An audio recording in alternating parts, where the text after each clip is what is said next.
Muraho neza, nishimiye kubakira kuri YouTube channel yanjye ya Anne TV Show. Amazina yanjye nkaba nitwa Nyituriki Anne. Tukaba tugiye kuzajya tubagezaho ibiganiro bigiye bitandukanye. Icyo twifuza no ko mwadutera inkunga mu buryo bwa subscribe, share and comment. Uyu munsi rero tugiye kuganira ku kiganiro cyerekeranye n'amateka igihugu cyacu cyagiye kinyuramo. Uyu munsi turibuka ku nshuro ya 30 Jenoside yakorewe Abatutsi. Mbere na mbere tabanza guhumuriza abacitse ku icumu ndetse n'ababibonye ndetse natwe tutabibonye byatugizeho ingaruka. Izo ngaruka rero uyu munsi wa none nizo tugiye kuganiraho kuri twebwe tutabashije kuba twari duhari icyo gihe. Mu by'ukuri ni ibintu bitoroshye ndetse no kubivuga bitera emotion kuri bamwe, yaba twebwe tutabibonye twe tukiri batoya. Biba ari ibintu bigoye cyane kwiyumvisha ko ushobora kubaho abandi badafite imiryango, wenda aba auntie, aba uncle, ntabwo biba byoroshye cyane. Ariko ndabivuga mu bice bibiri. Icya mbere, ndabona ko ndi umwana muto cyane, ndahumuriza wowe mubyeyi wacitse ku icumu ukaba udafite shinge na rugero, ukaba nta muntu n'umwe mwasigaranye wo kuguhumuriza, wo kugufasha igihe wenda wabyaye ukaba udashobora kubona abaguhemba, ukaba udashobora kubona abashobora kugutera inkunga y'amaboko, ndavuga mu buryo bw'amafaranga. Ariko ukwiye kwibuka yuko abana bawe ari bo muryango wasigaranye. Nimba uri umumama, abakobwa wabyaye nibo barumuna bawe, abahungu wabyaye nibo basaza bawe, kandi bakongera bakaba n'ababyeyi bawe.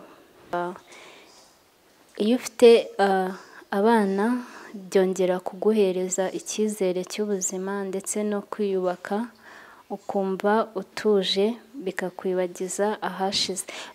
Nubwo bitakwibagiza ababyeyi bawe cyangwa no kuba mwabanagaho n'abarumuna bawe cyangwa abasaza bawe, ariko byibuze hari icyizere biguhereza, bigatuma wongera kwiyumvamo imbaraga.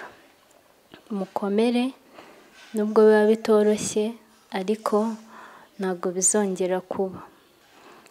Ikindi navuze ko ndi bubivuge mu bice bibiri. Ndagaruka ku rubyiruko uyu munsi wa none tutigeze tubona Jenoside, natwe byatugizeho ingaruka. Kuba turiho tutabona abo twita aba auntie, abo twita aba oncle, nyine ni ibintu biba bigoye nyine udashobora gusobanukirwa. Ariko tuba tugomba kubyakira tukabibamo kuko n'ababyeyi bacu babibayemo, kandi ubuzima burakomeza.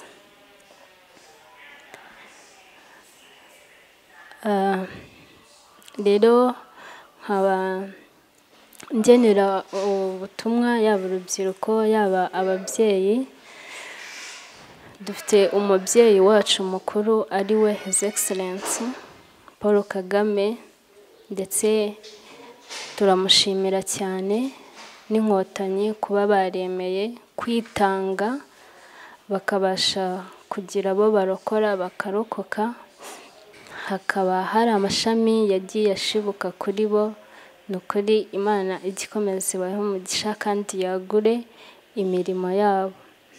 Rero ku barokotse Jenoside, ndagira ngo mbabwire yuko uyu munsi wa none muri ahantu heza pe, muri ahantu heza, kandi mukomeze mwiyubake, mukomere, mushikame mu byo mukora byose, kuko umuntu ashoza amaso inyuma mubona yuko hari icyahindutse kandi hari n'itandukaniro. Ku rubyiruko narwo dukomeze kwibuka twiyubaka, ariko nanone tutagize uwo duhutaza. Ababyeyi bacu barababaye kubw'ibihe banyuzemo babonye, tubakomeze tubatere imbaraga ko nitwe muryango basigaranye. Ntitwongere kongera kubasubiza ahabo hashize kuko biba bigoye cyane. Rero ndasoza bifuriza kwibuka twiyubaka, kandi ibyo dukora tujye duharanira kugira aho tuva tugire n'aho tugera, kugira ngo ejo hacu hazabe heza kandi tuzabe turi urubyiruko rubereye u Rwanda, kugira ngo natwe abazadukomokaho bazabe ari abantu bafite ahazaza heza. Murakoze, dukomeze kwibuka kandi tuniyubaka.